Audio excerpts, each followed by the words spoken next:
اللہ تعالیٰ نے قرآن مجید میں اس واقعے کو بیان فرمایا ہے، اور یہ واقعہ کچھ یوں ہے کہ حضرت سیدنا داؤد علیہ السلام کی قوم کے 70,000 لوگ عقبہ کے پاس سمندر کے کنارے ایلا نامی گاؤں میں رہتے تھے۔ ایک گاؤں تھا جس کا نام ایلا تھا، اور یہ واقعہ بڑا ہی مشہور ہے، بڑا زبردست قرآنی واقعہ ہے۔ معاملہ یہ ہوا کہ ان لوگوں کی جو تعداد تھی وہ کافی زیادہ تھی، وہ بڑے ہی ویل اسٹیبلش تھے، وہ مچھیرے تھے، وہ مچھلیوں کو پکڑتے تھے۔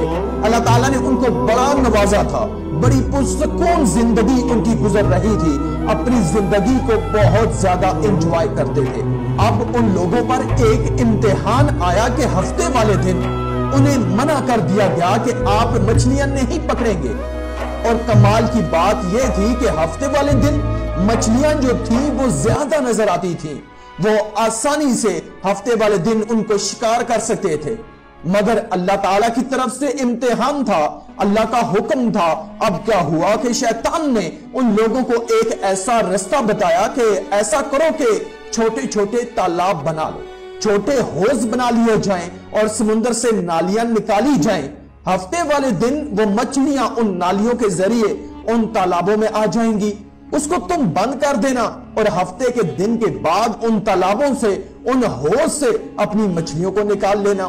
ناظرین، شیطان نے ان کو ایک رستہ دکھایا، لیکن یہ ایک غلط رستہ تھا۔ اگر آپ غور کریں تو یہ بھی ایک شکار تھا، یعنی سمندر سے پہلے مچھلیوں کو ان حوض میں قید کر لینا اور پھر بعد میں ان کو شکار کر لیا جائے۔ وہ لوگ لالچ میں آ گئے، یہ کام کرنا شروع کر دیا۔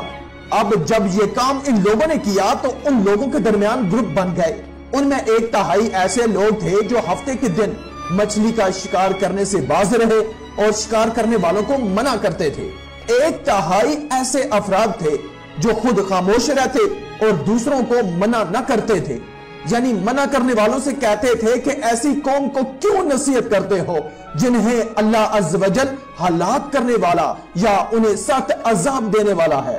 اور ایک گروہ وہ خطا کار لوگ تھے جنہوں نے حکم الہی کی مخالفت کی اور ہفتے کے دن شکار کیا، اسے کھایا بھی اور بیچا بھی۔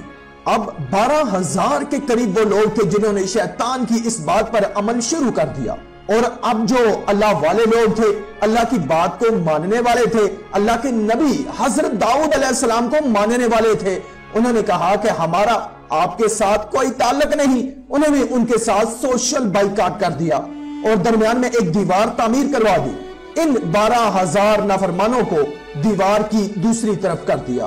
اب جب حضرت داؤد علیہ السلام آئے، ان کو جب پتا چلا کہ قوم نے ایسا کام کیا ہے جو اللہ تعالیٰ کی طرف سے منع کیا گیا تھا، ہفتے والے دن شکار کرنا، اور انہوں نے ہفتے والے دن کو اس طرح سے شکار کیا، تو آپ نے اس قوم کی بربادی کے لیے بد دعا فرما دی۔ اب کیا ہوا دوستو، ایک دن ایسا آیا کہ دیوار کی دوسری طرف جو 12,000 لوگ رہتے تھے، ادھر سے کوئی آواز نہیں آئی۔ یہ لوگ حیران ہوئے کہ برابر سے کوئی باہر بھی نہیں آیا، کوئی آواز بھی نہیں آ رہی، معاملہ کیا ہے؟ جب اس قوم کے کسی فرد نے اس دیوار کو عبور کر کے دیکھا تو دیکھ کر حیران رہ گئے کہ وہاں تو 12,000 کے 12,000 لوگ بندر بن چکے ہیں۔ جی ہاں ناظرین، سارے کے سارے لوگ بندر بن چکے تھے، ان کے چہرے مسخ کر دیے گئے تھے۔ اب درمیان میں جو دیوار تھی اس کو کھولا گیا تو وہ لوگ سامنے آئے تو دیکھنے والے حیران رہ گئے کہ جسم انسانوں والا اور چہرہ بندروں والا، اور ایک دوسرے کو پہچان بھی نہیں پا رہے تھے۔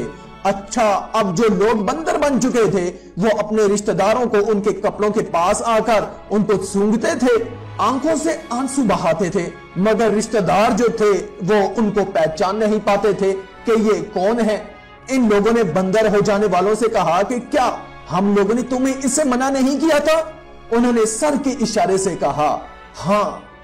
3 دن تک وہ 12,000 افراد بھوکے پیاسے رہے اور آخرکار یہ تمام کے تمام 12,000 لوگ دنیا سے چلے گئے، مارے گئے۔ ناظرین، یہ ایک عذاب تھا اللہ تعالیٰ کی طرف سے، ایک ایسا امتحان تھا اس قوم کا جس میں کچھ لوگ تو کامیاب ہو گئے، لیکن یہ 12,000 اللہ تعالیٰ کی نافرمانی کرنے کی وجہ سے، حرام روزی کمانے کی وجہ سے بندر بنا دیے گئے تھے۔ ناظرین، یہ واقعہ قرآن مجید کے اندر موجود ہے۔